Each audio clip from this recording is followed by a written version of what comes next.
Here's another important video from the Personal Defense Network.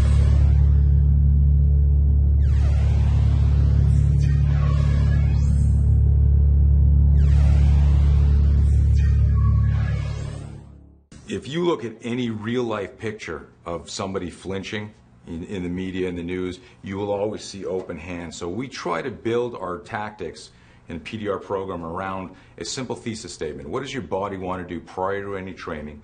Does that have a protective or tactical application? If so, why aren't we incorporating it in personal defense? So instead of learning something and hoping that it manifests itself in our confrontation, we're using what we know your body will do. We know your body, if a threat jumps out at me from a distance, we know my body is going to push away danger and lower its center of gravity. So in a lot of the conventional fighting systems, you'll always see closed fists, but you would never flinch like this. That's counterintuitive. Your body's not going to do it.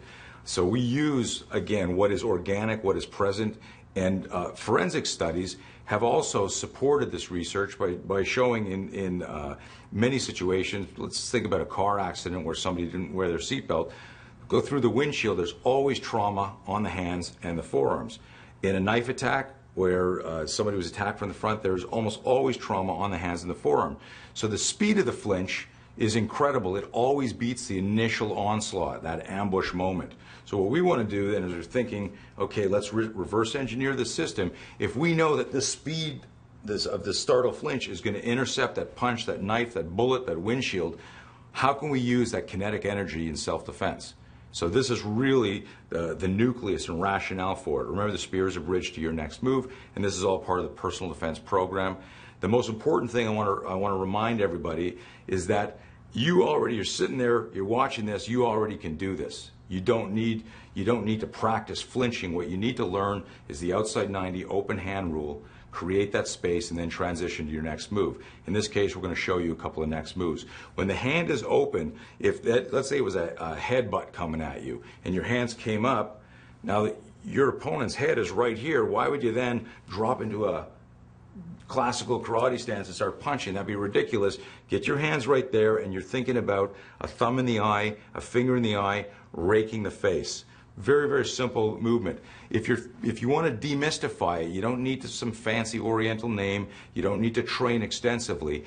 Just how would you scratch your arm? You got a mosquito bite, you're scratching your arm. That's the raking motion. See a mosquito on your adversary's face and rake at it. Just scratch that itch and it will create that startle flinch. Another great move is, again, elbows and forearms. The forearm movement, that forearm blast, is really just if we're pushing away. So we went through the palm. If I'm pushing away, I'm just thinking about engaging with my forearm. So to practice this, just visualize a cross check from hockey. If you had a stick and you were driving it towards another player, if you let go of the stick on either side, the force and the resistance of the opponent in front of you would drive that stick back. So all you want to remember when you're driving out with your forearm is to try and move your ulna bone and your elbow together simultaneously, so we don't hyperextend the arm or don't flip the elbow up too short and miss the target. When you are going to throw an elbow, and your rotator cuffs are fantastic joints for personal defense, perhaps that's why they were designed this way, but you can throw an elbow at any angle if you have no rotator cuff issues.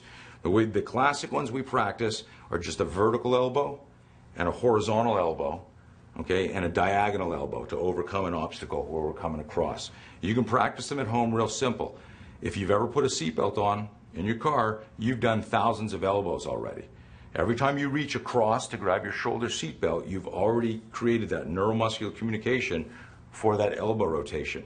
You've got to scratch your back, elbow, you've already done it. So the other angle, the diagonal elbow, is just to overcome an obstacle. It's a blend of this position. So you come up and then come down and across. You could do the simple sequence at home. Index palm, visualize somebody's encroaching you, get your hands up, do a checklist. Am I outside 90 or my hands open? Okay, I'm physiologically in a good position. Index palm to push away the danger, drive your hands out, just do that little step, drive your hands out, thinking the forearm, think about a gouge right there. Look, if you're noticing, there's minimal movement here.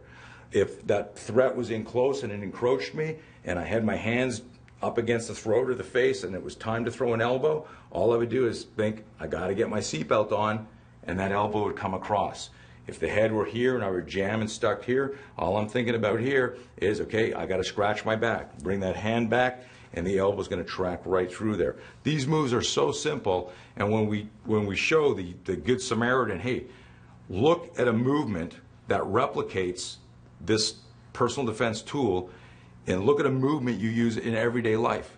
Every time you've tied your shoe on a park bench, you've worked the exact muscle group to drive a knee into somebody's leg or into their groin. If you brought your foot up and put it on a park bench to tie, that movement's there. So every one of you just sitting there on the couch already have this close quarter toolbox already built in. Not only that, you've done thousands of reps already. You just have to apply closest weapon, closest target, and make it work in your personal defense moment. Check out more videos just like this one at the Personal Defense Network.